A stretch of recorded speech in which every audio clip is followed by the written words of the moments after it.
Okay, so let's start with the trial. So, when Mandela and the accused first arrived in the court, after spending months in jail without trial, where none of their families could see them, and so on, the court was packed with people, packed. And in the courtroom was divided. And why was it divided? Europeans and non-Europeans, which means white people and black people. And the court was divided like that. But the court was packed. And as accused number one came up, who was accused number one? Nelson Mandela. When he came up, what do you think he did? Amandla. And everyone responded, aware to. And the important thing about that is that in that court, they never used so many warders and police to guard the court, to guard outside, to be everywhere. The security police were everywhere. Right?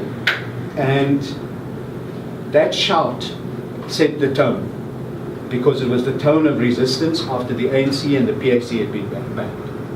It was the voice of revolution coming into the courtroom, where enormous power was being exercised by the apartheid regime to silence its opponents. So that cry in the court was the voice of revolution asserting itself in one of the darkest moments in South African history. And they made sure after that accused were brought up.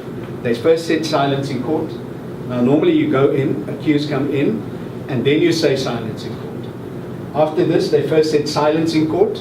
They brought everyone in, so people had to keep quiet, so that you could be chucked out after that. And then the trial would commence.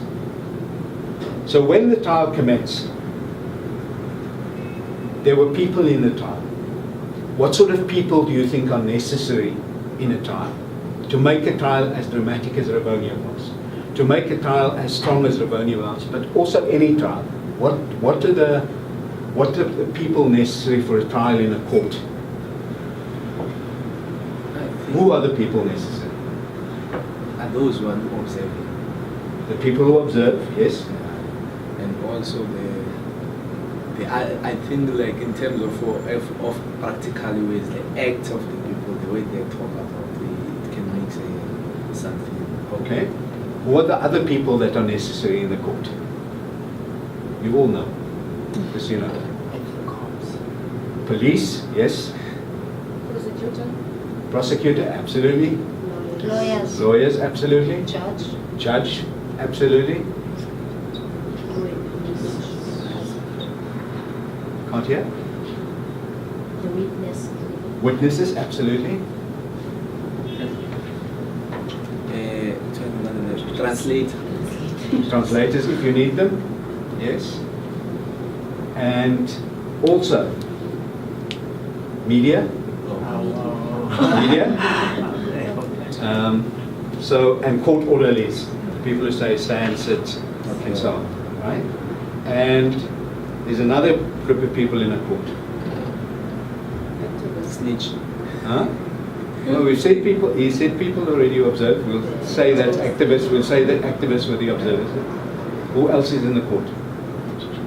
Probably the most important person in the court. Scriber.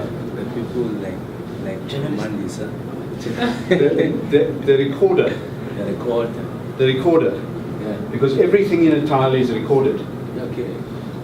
And they found the tapes of the Rivonia trial. So you can hear people arguing, you can hear the thing. Somewhere they found these tapes. And I think they're going to be releasing them, because this year is the 50th anniversary of the sentencing, of the trial and the sentencing. Even though this trial started in November 1963, it carried on until June 1964.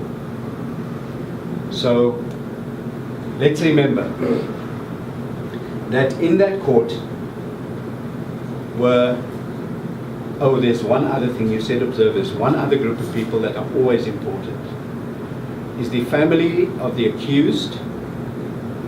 The accused, obviously, we've said, or in a situation where a crime has been committed against people, it's also the victim or the victim's family that's in the court.